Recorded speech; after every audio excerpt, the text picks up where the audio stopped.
Faruni Dayalan uramubona ariko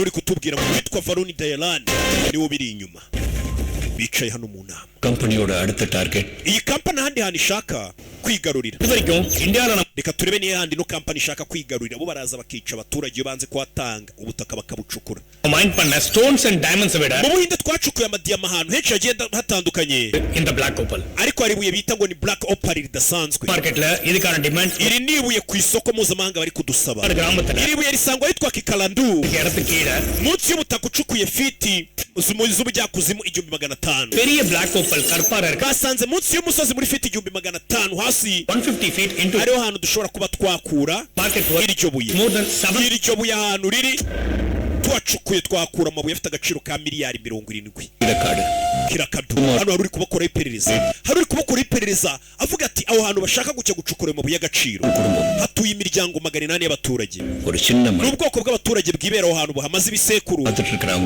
guhinga nicyo kibatunze bibera mu misozi bagasenga ibigirwamana byabo nta kindi bakora imyaka 5 ishize mu kirere bita Faruni Dayalan ubwo butaka bwabo ari kubukora iperereza ashaka ibuye ridasanzwe iri munsi y'ubwo butaka bw'abo baturage. We have two problems to face. Ikibazo leta yatwimye uruhushya rwo gucukura aho hana abaturage batuye. Ina problems. Kubera iki? Turamutse ducukuye fiti 1500 z'ubujyakuzimu. Byahita bitera pressure, vibration. Hakahita haba icyo bita ngo ni inkangu. Landslide yarya siyo bita ngo ni inkangu. Ubutaka bukamanuka bukaza bugasenya amazu y'abantu. Kubera ko twacukuye cyane tugatera iyo pressure mu butaka na vibration, landslide kayitiba. Igiturage cyose cya Kirakadu abaturage bagira ku 1300 bahita bahasiga ubuzima tugiye gucukura amabuye. Ibyo rero nibyo bituma guverinoma itaduha uburenganzira bwo kujya gukora ubucukuzi muri ako gace kugira ngo abaturage badapfa.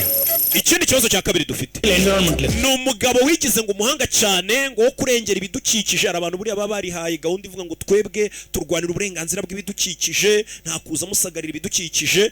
Uwo mugabo ari kudukoraho iperereza. Uyu mugabo projet zose twakoze dukora iperereza arashaka kuzadutamaza akadushyira hanze. Projet zose twakoze afite data zazo. So we have to handle him too. Tugomba nawe kubanza tukamwica cyase tukamukura mu nzira mbere yuko dukora indi projet yacu. Abagabo barashaka kujya gucukura amabuye ahantu niyo byabasaba kwica abaturage 1700 bahatuye.